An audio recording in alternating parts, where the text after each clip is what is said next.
this trend is actually filtering into the state legislatures as well. And you're looking at least a minimum of 6 states, which are trying now to regulate dietary supplements relative to either weight loss or muscle building, weight building.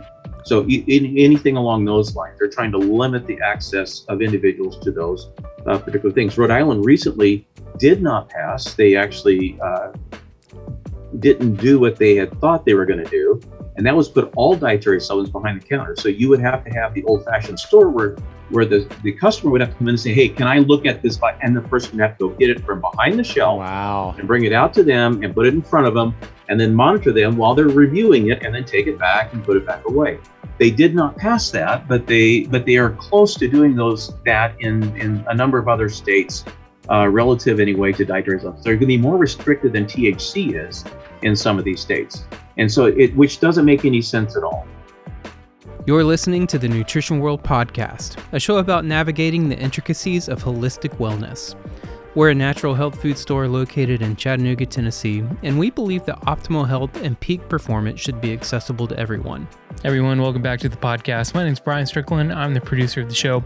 And on today's episode, we have the pleasure of speaking with John Mills once again. John is the Director of Quality and Compliance for Highland Laboratories and Mount Angel Vitamins. And we've done a couple episodes with him before covering multivitamins and quercetin. But today we're actually going to be talking about a somewhat important bill coming up in September, and just the compliance and regulations of the supplement industry in general. There's a lot of misinformation floating around about what is okay with supplements and what is not, what standards companies are held to, and how much the government should be involved in its regulation. And so that's what we're going to talk about today. We have a lot of ground to cover. This is a really interesting episode. It's a little bit different than what we normally do, but we feel that it's a really important conversation. So let's go ahead and jump into this episode with John Mills and Ed Jones. Thank you, John Mills, for joining me today on nutritionw.com. And I am excited to talk to you about a very, very important topic. I've been in this business 43 years. My whole life has been built around the world of empowering people to be healthier through many means, one of which is supplementation. And we are at a critical point off and on throughout the decades of those rights being taken from us or being diluted to a place where they will not be quite as effective. And I think we're coming around again on that same path. And so today we have John Mills, who's Director of Quality and Compliance at Highland Labs, and also that's a lab that also works with Mount Angel, one of my most favorite companies, tremendous quality and ethics. And so welcome to Nutrition World's podcast, John. Thank you very much. I appreciate it. It's nice to be back. I've talked to John enough to know that he's highly experienced, has a wealth of knowledge about not only health, formulas, nutrients, but also the bigger picture of where we are in the world as far as our freedoms, as far as supplements. And we are, in a kind of a scary place, I think John will admit. And I've done 2 podcasts with John before, and both of them were outstanding. The one called How to Choose the Perfect Multivitamin, which is on theholisticnavigator.com, and then Quercetin with John Mills on theholisticnavigator.com. Both were really, really popular to people who want to learn more. In fact, the Mount Angel multivitamin that we spoke about, or multivitamins we spoke about, has become probably our number 1 selling multivitamin, and I probably is more impressed with that formula than any I have ever seen in 43 years. So thank you, John, for helping to put together such a comprehensive, finally truly comprehensive formula that doesn't require a handful of pills. So thank you for that. You're very welcome, and it was our pleasure, my pleasure to do that. And you're just awesome at explaining it too. Well, we have always turns of kind of threats to this industry. What does that mean? That means the availability and freedoms that we've had for so long since a bill that was passed long ago called DSHEA, and DSHEA was passed in 1994. I have been in this industry since 1978. I remember the days, and I want people to know this because no one seems to know it because they weren't really involved in this business back then. If we had literature that talked about how vitamin C might help you with a cold, we had to take a tape measure and make sure that it was a certain amount of feet away from any product that had vitamin C. We had the FDA come into my store multiple times to inspect us to make sure we didn't have one single advertisement as far as nutrients. Nutrients were criticized across the board. They were not talked about in any favor of any government institution. Well, times have changed. We now have credible evidence. We have so much PubMed and studies and physicians and functional and integrative people of highly trained credibility that are endorsing the power of supplements now. We didn't have that back then. And I remember having big yellow pads, and most health food stores back then did, where we would get customers to sign this petition, please get this bill to pass, please get this bill to pass. It passed at, I think, 11 p.m. one night and very narrowly passed. It's the only reason right now you have the availability of the magic of supplementation that we offer and many good independent and corporate stores can offer to the public. Well, here we are again, where Senator Durbin has been a person who has really been attacking our industry for, I think, 15 years. You may correct me on that. He always is trying to introduce a bill that is going to be harmful to your freedoms, always. Right. I am not opposed to proper, ethical, healthy regulation of this industry. We have the best track record of safety of anything internally used in this country, one. So, and then secondly, the DeShay bill powered the FDA to a point. They have all the arms that they need to do the controls and the supervision totally through DeShay, and they're not accessing it. So people like Durbin should look at what we already have on the books. So maybe tell listeners, John, since I talk too much, about this new bill, the Senate Bill 4090, that we're looking at, that's going to be voted in September, and what the implications may be of that, and what they can do about this, which is very simple. There's a couple different aspects that are going on with this particular bill. The first one that it comes to mind is the registration of dietary supplements and prior registration. So anything that is innovative and coming into the marketplace would require a pre-authorization. So I use the word authorization rather loosely here, but a pre-authorization, you have to register your product way ahead of time. And then it has to be registered. And then here's the thing that really is unusual about it. If you're going to put in any kind of a marketing campaign in for any particular product, you're supposed to give FDA prior notice. That's under DeShay, okay? So that's already there. But they're wanting you to register all these products now, put a label onto the FDA website so FDA then can review this. But it goes even farther than that. This trend is actually filtering into the state legislatures as well. And you're looking at least a minimum of 6 states, which are trying now to regulate dietary supplements relative to either weight loss or muscle building, weight building. So anything along those lines, they're trying to limit the access of individuals to those particular things. Rhode Island recently did not pass. They actually didn't do what they had thought they were going to do, and that was put all dietary supplements behind the counter. So you would have to have the old-fashioned store where the customer would have to come in and say, hey, can I look at this? And the person would have to go get it from behind the shelf. Wow. And bring it out to them and put it in front of them and then monitor them while they're reviewing it and then take it back and put it back away. They did not pass that, but they are close to doing that in a number of other states, relative anyway to dietary supplements. They're going to be more restricted than THC is in some of these states. And so which doesn't make any sense at all. To be very frank, as you've already mentioned, the safety profiles relative to dietary supplements, it's just a remarkable safety record there. And they really do not harm individuals as long as the individual is taking them with some amount of thought. And I say that because you can buy a bottle of vitamin D, for instance, and if you buy several of these and you take the entire bottle at one time, yes, it can cause a problem over a very short period of time. But if you're taking it regularly at 10,000 or fewer IUs a day, there's no issues associated with that. There's no health-related issues at all. And in fact, it's been shown to been demonstrated to elevate your own hydroxyvitamin D levels in your blood, and support your immune system and a variety of other applications within you.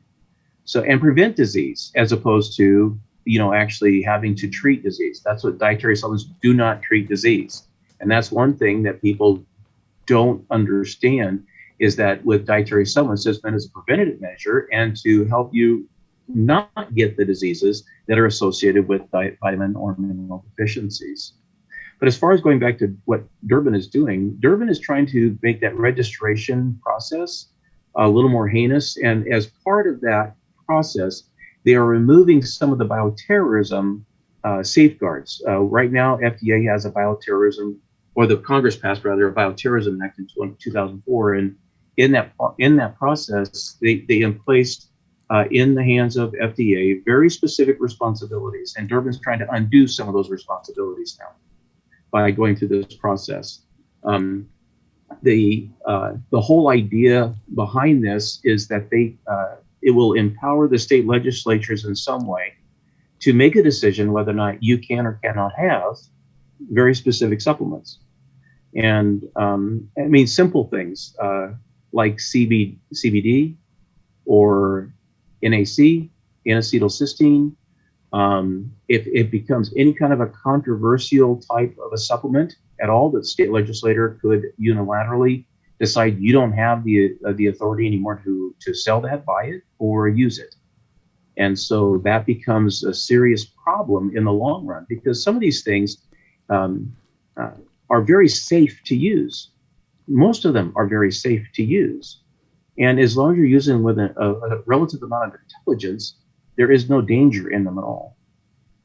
Wonderful explanation. And on the NAC itself, of course, has been used in the medical field for quite some many years. It is so safe that actually there's an adverse reporting agency, and so far they've had 0 reports of NAC on that particular thing. And you're right about nutrients. If used intelligently, the worst thing that can happen is a bellyache normally, or if you mixed it with the wrong drugs, of course, but that's where common sense comes back in. We have such a clean record of health where I ask the question, where are the bodies? Where are the damage? Where are the lawsuits? They're non-existent because we have the safety that is incredible. Could we be better? Yes, all industries could. But if you take the athletic market out and the sexual potency herbs out of this, we really have a clean slate. Those are the only two that I am concerned about at times.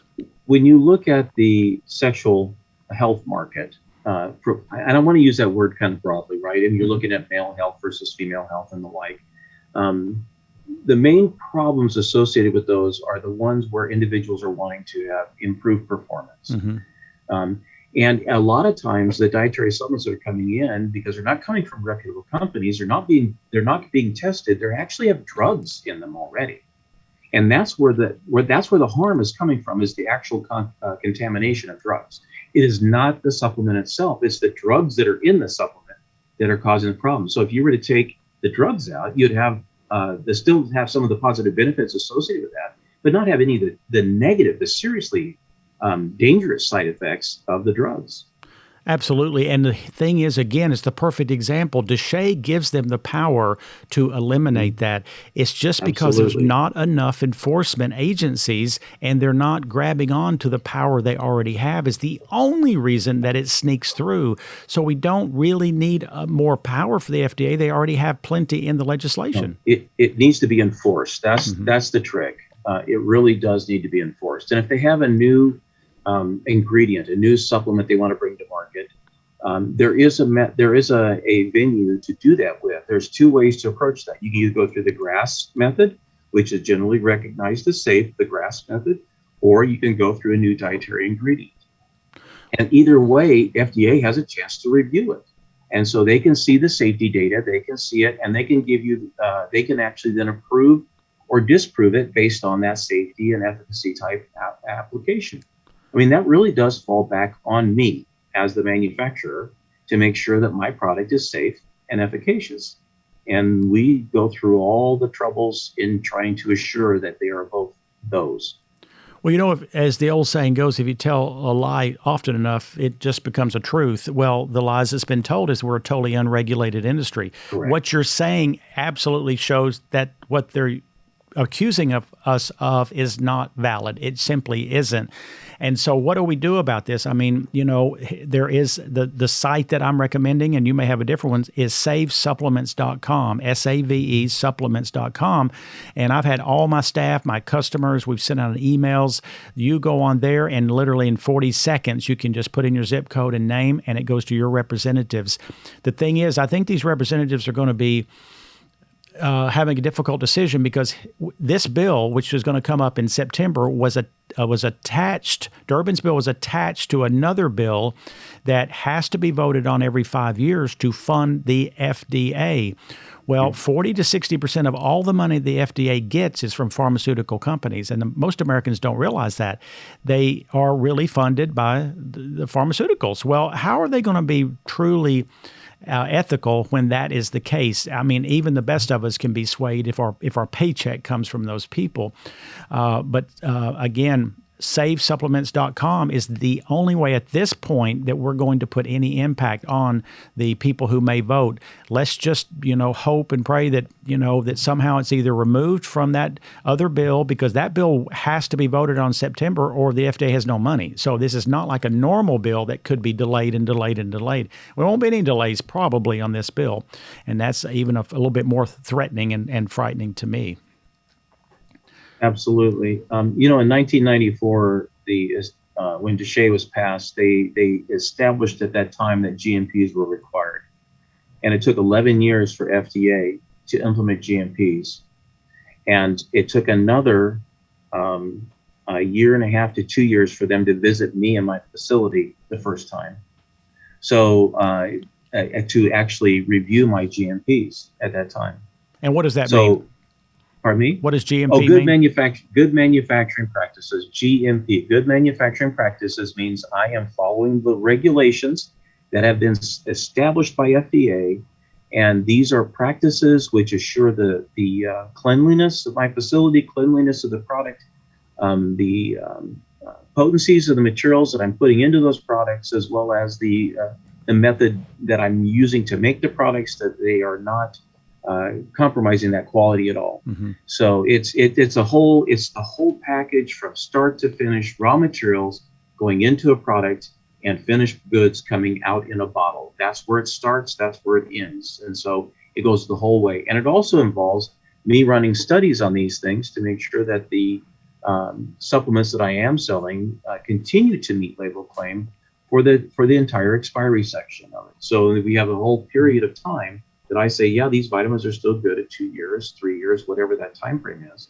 And my vitamins actually meet those stability studies as well. So that way you have a chance as a customer, as a consumer, to actually have a product which makes sense and works. And how could anyone say we are unregulated when you just explained how that almost has to happen for that label to be on your product that ensures the quality from start to finish, not just a finished product, but raw materials and blank, blank, blank. So it's not true. We are regulated. Secondly, again, I've been in this business 43 years. I have seen the FDA come in, remove products that were not supposed to be sold, who did have contaminations. And sometimes it's contaminations, just like all things, could be bacterial. It just, mm-hmm. Those fluky things happen. And then sometimes it is the few non-ethical manufacturers could let things slip in, or they could do the wrong thing. But generally, it's such a safe industry. So let's get to the bottom level here. What do people, again, I'm voting for this savesupplements.com. Is there anything else people can or should do, or would that be enough, or what are we talking about? Well, really, that will help.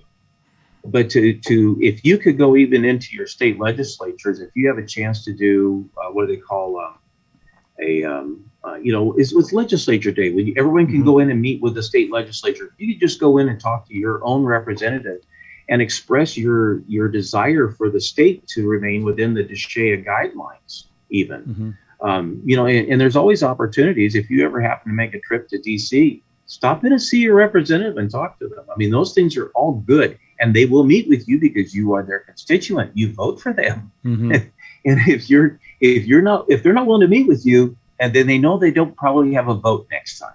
And so unless they're in committee meeting or something else going on that's crazy in there, they're going to meet with you. They will always meet with you, and their aides will always meet with you. So you can express the aide. The aide will share every bit of displeasure or encouragement that you have to share with that representative. So it's a long drawn out process, but this is what America is about, right? It's representation. Mm-hmm. It's actually voicing your concern and being heard in that process. But, definitely SafeSupplements.com is an excellent way to go. It gets you right into that representative, drops you into their mailbox, and the representative or the aide will read that, and they'll compile a list of pluses and minuses. So it gives you a chance to have your voice heard at that representative level. And that's incredibly important that you make your voice heard. Well, that's wonderful, and thank you for that, and also the numbers of people who do it would be impactful. So we are here going to do all we can to get the word out, and I think this video right here, as soon as we post it, I'm going to try to send it to every representative too to see if maybe they would be able to watch this, because it's a critical time. It's a profound time that we need to protect ourselves. And again, I'm not against good ethical legislation to further define our company as credible and professional. This, because Durbin has a history of pretty despicable activities as far as being an enemy of us. He doesn't believe in anything about nutritional supplementation. He wants it off the table. He has strong pharmaceutical influence, we know from his history, and it's just not fair to the American people, because about 70% of all people who are going to the doctor are using alternative treatments. So 70% of the country is using what might be limited. And in Europe, at the European stores, they now have such limitations on potency. 1,000-unit vitamin D is the most you can buy. And you can't buy most things like magnesium. They took magnesium off in Europe because it causes a loose stool. Absolutely nonsense. Because it's extremely safe. Of course, magnesium gives loose stools. That's why some people use it for regularity. But in that, it won't if you do the right kind in the right form with the right dose. So we have enemies. The dose is everything, right? I mean, so Parcellus, I said that. Yes. I said that, the poison, the treatment is all in the dose. It is. Everything's a poison. It's just a matter of how much you take as to whether it's a treatment or not. So, and that's the whole point of doing a dietary supplement, right? You want to get the right dosing in. As you mentioned, magnesium, if you're going to take 1,200 to 2,400 milligrams at a time, it can loosen you up. But that's the whole point of Phillips milk of magnesia. And if you don't want to do that much, then it becomes a magnesium supplement too. So, and it's the form also. Magnesium citrate is totally different than magnesium sulfate, which is what is in the Phillips milk of magnesia. So if you're doing a proper dosing cycle, you're using it at the proper, as you mentioned, the proper times, these all become nutritional values and not deleterious effects in that. Absolutely. And of course, I've lived my whole life on the premise that we can, if we build our resistance, we build our ability to have a strong immune system, we build our ability to not lose muscle and bone mass as we age, we are going to live a better quality life. That is not going to come from overuse of drugs and bad lifestyle habits. That's correct. But when you do the right habits and then you back it up with the right supplements of quality origin, like Mount Angel and all the other brands that, of course, Nutrition World sells, we're so cautious it's crazy. But you are going to Father Time is very cruel to us as we age. You're going to minimize Father Time's injuries to us as a fast-aging person.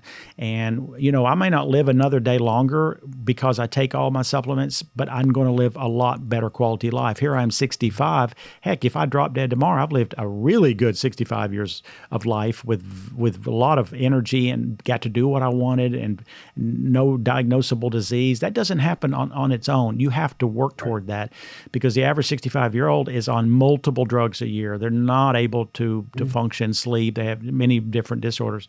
So the power of supplementation is far more than most physicians realize, and certainly more than even most consumers, except the ones who have learned by their own means that it is powerful if the right product with the right advice, it is magical to your life. So again, savesupplements.com. I encourage everyone to go on there right now and please take 40 seconds and go click, click, click and send this to your representative. This bill will be voted on in September. Please don't put it on a list to do later because time is of the essence. Please, please, please, people. The sooner they hear and the more they hear, the more effect it has. Okay, so, and they do keep, like you've already mentioned, they need to get it in now because they will, they tally the number of, they don't say the person's name, they tally the number of input they have. And they compare the positives and negatives of that for that input. So if they have, 100 people, they assume that's really 1,000 people. It's only if they use the 10% rule. If they have 10,000 people, they assume 100,000 of their constituents are saying, hey, please don't do this. So it's really important. The more people contact them, the more effect that voice is heard, the more effectively that voice is heard. So the more effect we have as consumers. And I want to say this as a consumer, not necessarily as a manufacturer, but as a consumer. I use supplements. I use them all the time. And I use my supplements from Highland Labs. I use other people's supplements as well. And I use these, effectively to build a program for myself. And if I lose the ability to build this program, I seriously believe the quality of my life decreases at that point. So, I started trying to improve my health and well-being. I guess when I was about 62, I decided I'd start doing push-ups again. And I could do 10 push-ups. I'm 65 today, and I did 60 this morning getting ready. So, it's, what do you want to do? Do you want to live a quality of life? Do you want to have your core, literally your core, right? You have the 4 core program, but that 4 core feeds your core being. And that core being is strength as part of your process. You have to have that strength. And without supplementation, I don't think I'd be where I am today. I love it. I love it. I live in my life to be living it and not living a life of looking to die, even though that will happen. And to do that and be optimal, it takes action. It takes putting a plan together, a plan. And that plan, I have witnessed it for 43 years, has to include supplementation because we don't have the foods necessary anymore because of soil depletion. Secondly, digestion. Thirdly, age. Go down a whole list. Yeah.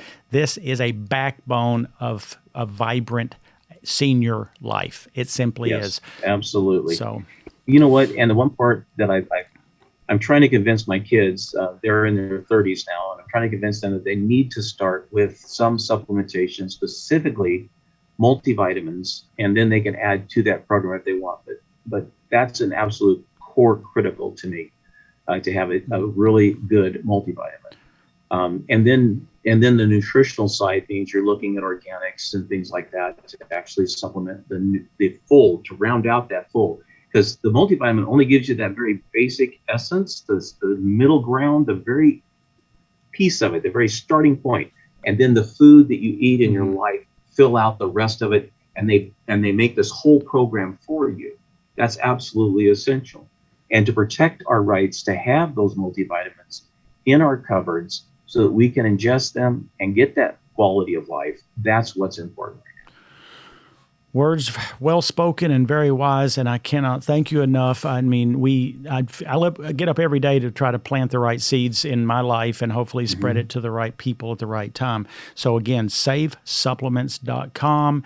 I'm really pleading with people to take this 45-second action for your rights, your children's, and the whole public at large. Because once we start slipping down the slippery slope to the European levels, there probably won't be a way to pull it on back. So let's save it while we can. And John Mills, you're a hero and an angel, and thank you for taking your time to share your wisdom with us on Nutrition World today. Oh, you're very welcome, Ed. It's always a pleasure to be here. Always a pleasure. Thank you. And we will be talking to you, I know, about some other great health topic in the coming months. So you take care, my friend, and thank everyone for listening and being a partner on this journey to your health. Thank you again.